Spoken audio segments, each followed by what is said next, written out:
All right, everyone, obviously covering the Canadian election fallout, the Liberals falling short of being able to form a majority government, which is going to slow down anything Trudeau wants to do, but he is still Prime Minister. The Liberals technically win while losing, so it's sort of a stalemate situation, which is fine. I guess the hope generally, I think among Conservatives there at least, was to get rid of Trudeau. It sounds like, though, they had their own problems. For a while, it looked like Trudeau was going to get completely curb-stomped out of existence because of his blackface, because of his, communist ties in the most literal sense.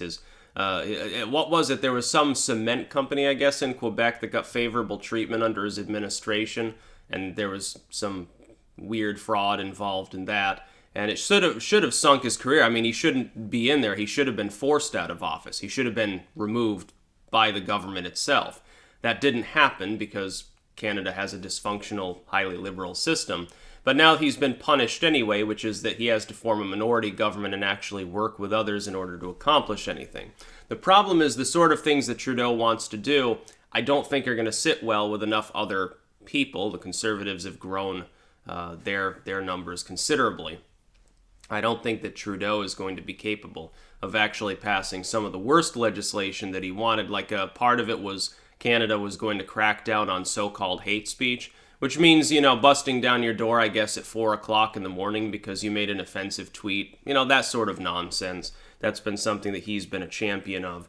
I'm sure, though, right now it's going to be cast off as some great glowing far-left victory because this progressive man managed to hold on to his job. It's funny because in off-election times they call him a centrist. He's the face of, post-Obama era sane centrism. This is the way the government's supposed to look. Then during the election, all of a sudden they start calling him a progressive. Well, no, not really. He's just an authoritarian hack. He doesn't even appear to know really what he's doing. The idea of hyper-regulating Canada's energy sector, especially during the economic situation currently embroiling the Western world, I think is probably the most asinine thing Justin Trudeau could possibly want to do. Then there was also, as there's a populist upsurge within Canadian politics as well that was taking some of the potential thunder away from the Conservatives. The flip side, of course, is that the Conservatives, having been ineffective at stopping some of the worst shit Trudeau wanted to do, were being punished by people who are authentically on the right wing as opposed to the conservative bloc in the center. This is happening with the Republicans here in the United States. In the United States, the neocons are on their way out. They represent conservatism only in name, conservatism so-called. But they're not really doing anything to stop the agenda of people who proclaim themselves to be relatively far left. More often than not, on any bad legislation, they work with them. The only thing they stonewall are good ideas. If the left has an idea that'll actually help the population, well, why don't we stop raiding pot smokers and build an addiction treatment facility for people who are actually addicted? Oh, no, we can't do that because Jesus tells us it's a sin. But when the liberals say, oh, well, we want more gun control, well, let's slow down. Okay, a little bit of gun control's okay, but, just work with us here. We'll debate it. And we'll come to some sort of sane compromise, which inevitably moves things in that direction. That's what the conservatives, so-called, in the United States have been doing. That's what's been happening in Canada. Trudeau is a symbol of that. However, now the tides have turned. Without the ability to fully govern in the way that he wants in an autocratic fashion, Justin Trudeau's likely to get tossed out the next time anyway. What you'll see is a situation that'll be like a Boehner Congress situation where Trudeau is hamstrung and can't really get anything done anyway. It's probably for the best. It's better when you have somebody in the executive position who's corrupt.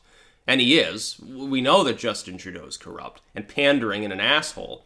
It's best that they be prevented from governing at all. It's best to lock down the government completely, stonewall everything, lock up the motions of government, and keep it from doing anything.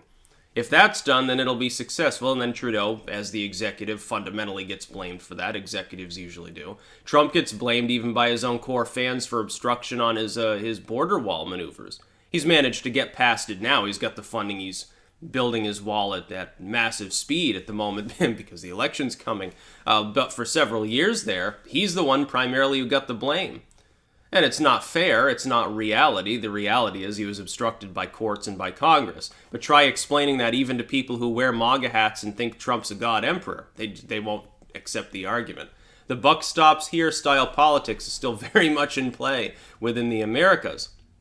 I think at this point, we'll see how strong that is in Canada.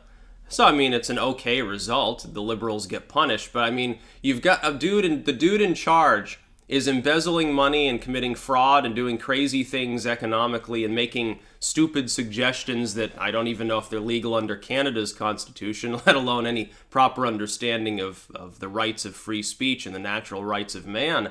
And then wearing like blackface over and over at parties while rambling about racial equity, to the point where members of his own party are murmuring about the situation being poor, and only because the Conservatives, I guess, self-implode in the last 2 weeks of the election does Trudeau, by the skin of his teeth, manage to keep his job. Well, it's not really worth the job. It'll be interesting to see what he does next. And of course, he'll be smiling and waving to people and doing his cute hobbit face, I'm Fidel Castro's illegitimate offspring sort of shtick. We'll see exactly what happens then. I suppose it would have been better if the Conservatives had managed to kick them fully to the side, but it's a rebuke of the current policies. But here's what you will see. Here's one thing that unfortunately you will see. When an authoritarian, left or right, is rebuked in this manner, normally they refuse to acknowledge that it's their own dysfunction responsible. He's not going to acknowledge, hey, it's because of my blackface photos, my criminal past, arguably, and my crazy current economic ideas that this happened. No. It was somebody else's fault. He'll pull a Hillary Clinton. He'll pull a Mitt Romney or any of these, an Al Gore. Throughout time, all of these people, when they manage to lose, they get kicked out of office, they fail to get into office, they disappear for a little while, then they come back and they refuse to acknowledge anything went wrong, and if they have to acknowledge it because it was catastrophic, like in the last election here, 2016, with Hillary Clinton, then they blame others. And for 2 months, basically every other video that I made was nothing but talking about how funny she was. I wonder if I'll have to do that now for Trudeau as well. That's about all. Peace out.